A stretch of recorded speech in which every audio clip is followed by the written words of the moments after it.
निगरान वज़ीर आज़म का दौरा उज़्बेकिस्तान। अज़रबैजान के सदर से मुलाकात, दो तरफ़ा ताल्लुकात, तिजारत, दिफा और तवानाई के शोबे में पेशरफ्त का जायज़ा। गज़ा में इंसानी बहरान और मकबूजा कश्मीर में भारतीय मुजालिम की सूरत हाल पर तबादला ख्याल। दोनों रहनुमाओं की इस्लामोफोबिया और मौसमियाती तब्दीली समेत दीगर मुश्तरका चैलेंजेस पर भी बातचीत।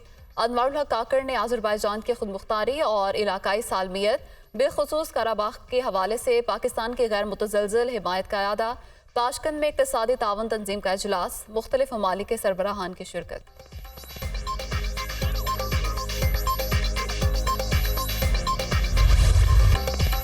स्मोक के तदारुक के लिए पंजाब के मुतादिद शहरों में smart lockdown. Lahore division, Gujranwala, Hafizabad और नारोवाल समेत 8 अजला में स्मार्ट लॉकडाउन। सख्ती का नफाज आज नहीं होगा। पार्क, रेस्टोरेंट, सिनेमा और दीगर पब्लिक मकामात खुले रहेंगे। मार्केटें, शॉपिंग मॉल्स, दुकानें हफ्ते और इतवार को बंद रहेंगी। नोटिफिकेशन जारी। पंजाब में माहौलियाती इमरजेंसी के तहत दफ़ा 144 नाफिज। फसलों की बाकियात, कूड़ा करकट जलाने पर मुकदमात दर्ज होंगे।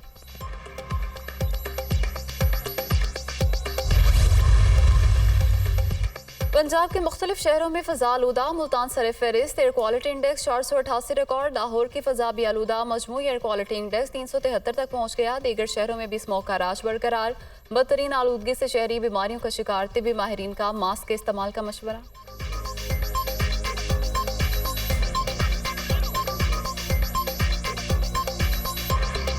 हकीमुल उम्मत, मुफक्किर पाकिस्तान अल्लामा मोहम्मद इकबाल का 146वां योम विलादत आज अकीदत व एहतराम से मनाया जा रहा है।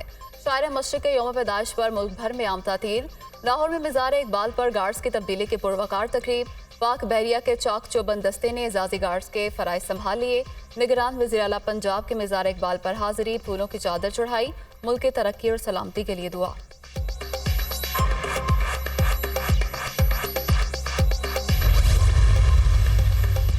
आज के दिन कौम अल्लामा इकबाल के इल्मी, फ़िक्री और सियासी खिदमात का एतराफ़ करती है। अल्लामा इकबाल ने कौम को ख्वाब गफलत से जगाया, अपनी तकदीर का फैसला खुद करने का जज्बा बेदार किया।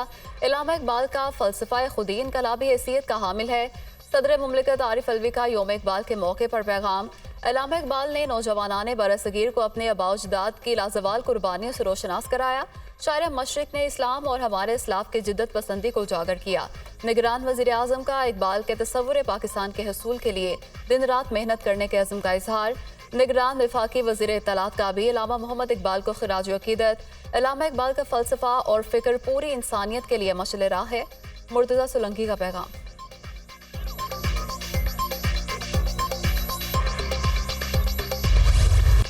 निहत्ते फ़लस्तीनियों पर इसराइली जारहियत जारी। हमलों से इबादत गाहें और मसाजिद भी महफूज न रह सकें।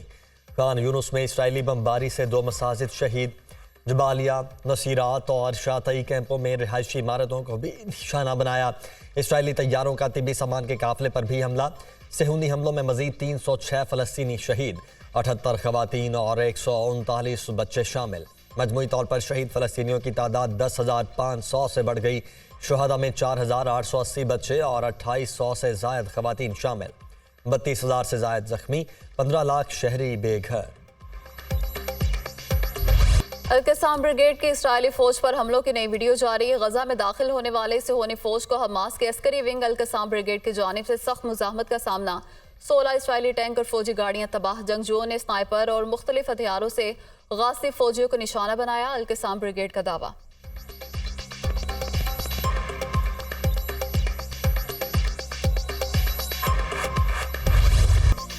गजा में 33 रोज से जारी इसराइली जारहियत के बाद 3 रोज की जंग बंदी का इम्कान। 12 यरगमालियों की रिहाई के बदले मुज़ाकरात।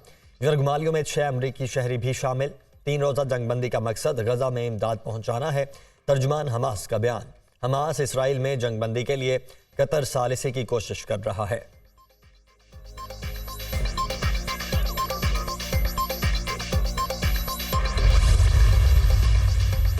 हमास शुमाली गजा की पट्टी का कंट्रोल खो चुकी। गजा में मुकम्मल जंगबंदी नहीं होगी। शहरियों को जुनूब की तरफ जाने की इजाज़त के लिए मखसूस औकात में इंसानी बुनियादों पर जंगबंदी होगी। गजा के बाशिंदे जान चुके हमास ने इलाके पर कंट्रोल खो दिया, इसलिए वो बड़ी तादाद में शुमाल से जुनूब की तरफ जा रहे हैं। इसराइली फौज के तर्जुमान का दावा।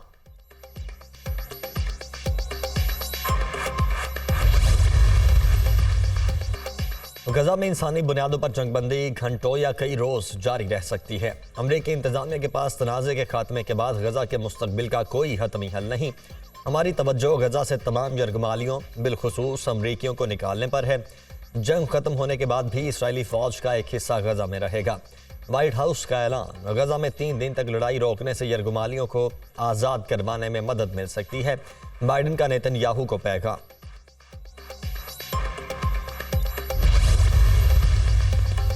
गजा जंग में तवील वक्फा किया जाए, कनाडा के वजीर आजम का मुतालबा। जस्टिन ट्रूडो का कहना है कि जंगबंदी से गजा के शहरियों के लिए इमदादी सामान की रसाई मुमकिन होगी। गैर मुल्की शहरियों को भी इलाके से निकाला जा सकेगा। महफूज इसराइल और आज़ाद फ़लस्तीन के लिए 2 रियासती हल का भारी बोझ उठा लेना चाहिए।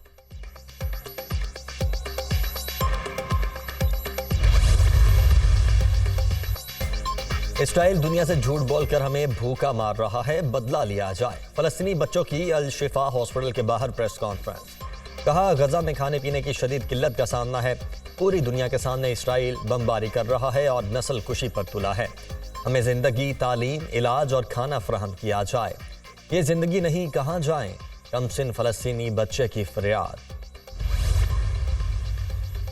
अक़वाम मुत्तहिदा के सेक्रेटरी जनरल ने इसराइली हमलों को बड़ी गलती करार दे दिया। अंतोनियो गुतेरेस का कहना है कि गजा पर हमलों में बड़ी तादाद में आम शहरी निशाना बन रहे हैं।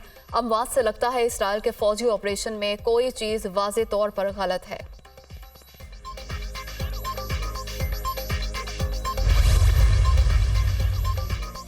मलाइशिया के वजीर आजम का हमास की हिमायत जारी रखने का ऐलान। मलाइशिया मुतफ़िका तौर पर फ़लस्तीन कॉज का साथ देता रहेगा। मुश्किल सूरत हाल में फ़लस्तीनियों को तन्हा नहीं छोड़ेंगे। हमास पर किसी पाबंदी या सजा के लिए तैयार नहीं है। अनवर इब्राहिम का पार्लियामेंट में खिताब। बरतानवी रुकन नाज शाह बरतानवी पार्लियामेंट में गजा के बच्चों की हालत इज़हार बयान करते हुए आबदीदा हो गई। बरतानवी रुकन ने कहा कि अक़वाम मुत्तहिदा के सेक्रेटरी जनरल ने गजा को बच्चों का कब्रिस्तान करार दिया। गजा पर इसराइली बमबारी के सबब 4000 से ज्यादा बच्चे जाँ बहक हो चुके हैं। उन्होंने हुकूमत से सवाल किया कि बरतानिया कब खून रेजी बंद कराने के लिए कोशिशों का आगाज करेगा।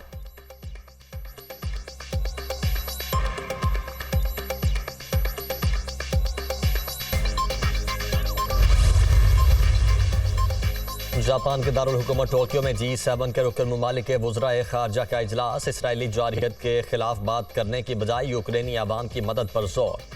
मशरिक़ वुस्ता में बदअमनी से हमारी तवज्जो यूक्रेन से नहीं हटनी चाहिए। बैनुल अक़वामी कवानीन के मुताबिक इसराइल को अपने दिफा का हक हासिल है। इजलास के रुकन ममालिक की गजा में इंसानी हमदर्दी की बुनियाद पर जंग में वक्फे की अपील। रुकन ममालिक में अमरीका, बरतानिया, कनाडा, फ्रांस, जर्मनी, इटली और जापान शामिल।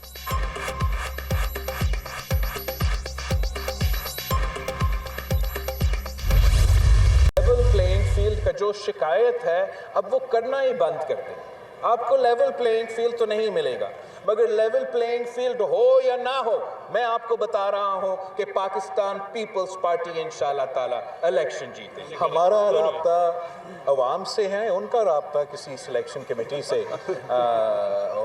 होना है। वैसे सिलेक्ट होने में एक्सपर्ट्स है। 8 फरवरी को सूबाई हुकूमत के साथ वफाकी हुकूमत भी बनाएंगे। ये पहला मौका होगा कि मेयर कराची, वजीर आला सिंध और वजीर आजम जियाला होगा। कराची समेत पूरे पाकिस्तान की किस्मत बदलेंगे। लेवल प्लेइंग फील्ड हो या ना हो, इलेक्शन जीत कर दिखाएंगे। अब तो लेवल प्लेइंग फील्ड की शिकायत करना ही बंद कर दी। हमारा राब्ता आवाम से है, मुखालफिन का किसी सिलेक्शन कमेटी से होगा। हल्का बंदियों तक पार्टी टिकट का ऐलान नहीं किया जाएगा। Chairman People's Party Bilawal Bhutto की कराची में गुफ्तगू।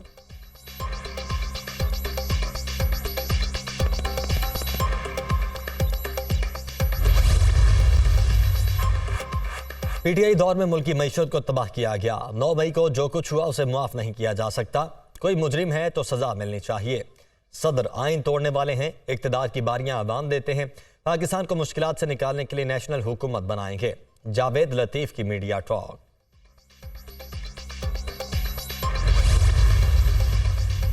सदर मुमलिकत आरिफ अलवी का निगरान वजीर आजम अनवारुल हक काकड़ के नाम खत। तहरीक इंसाफ के सेक्रेटरी जनरल उमर अयूब का खत भी निगरान वजीर आजम को इरसाल।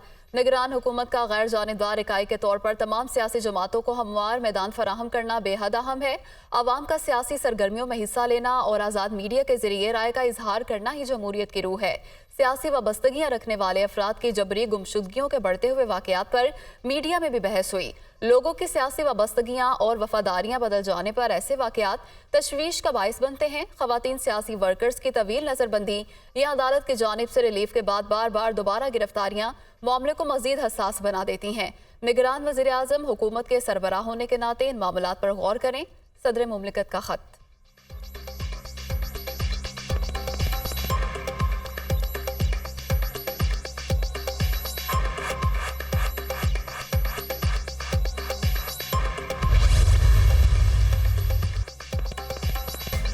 Chief justice Lahore high court Mohammad Amir Bhatti ने साइलिन को उनकी दहलीज पर इंसाफ की फ्राहमी का ख्वाब पूरा कर दिया।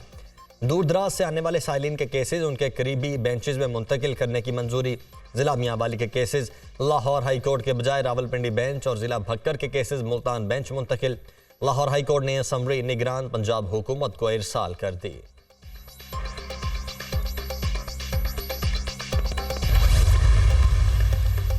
महंगाई के बोझ तले दबे अवाम को एक और झटका। गैस की कीमतों में 172% तक इजाफा। ओगरा ने नोटिफिकेशन जारी कर दिया। गैस की नई कीमतों का इतलाक 1 नवंबर से होगा। 100 मकाब मीटर इस्तेमाल करने वाले सार्फिन के लिए गैस की कीमत 400 से बढ़ाकर 1000 रुपये कर दी गई। बहाना 150 मकाब मीटर इस्तेमाल पर सार्फिन 600 की बजाय 1200 रुपये अदा करेंगे। बिजली भी 40 पैसे फी यूनिट महंगी कर दी गई। कीमतों में इजाफा सितंबर की फ्यूल कॉस्ट एडजस्टमेंट की मद में किया गया। नेपरा अथॉरिटी ने नोटिफिकेशन जारी कर दिया।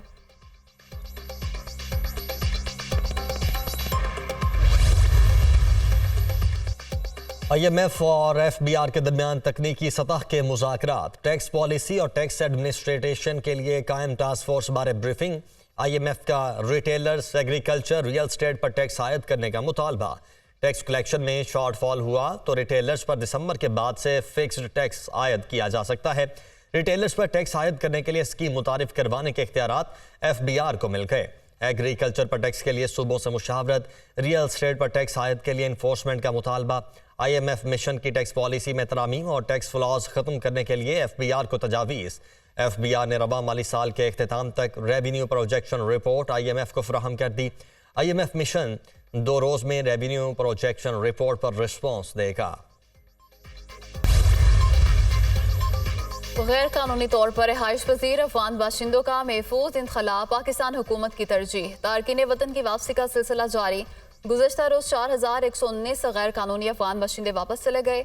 पाकिस्तान से अब तक गैर कानूनी तौर पर मुकीम 2,07,758 अफगान बाशिंदे वतन वापस जा चुके।